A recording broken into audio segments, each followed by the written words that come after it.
and welcome to IGN, where today I am unboxing, or just, kind of sliding open, this Batman smartwatch. It's made by 161 Studio, and is actually, interestingly enough, a Loot Crate exclusive. So this is what it looks like on its handle here. It's currently got a little plastic cover on the screen.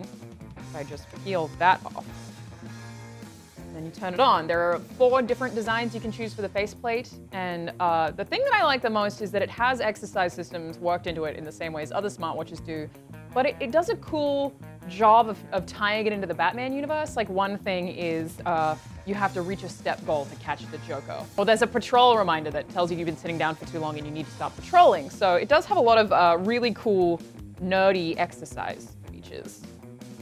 So it also supports Bluetooth. The screen is 1.5 inches and 240 pixels by 240.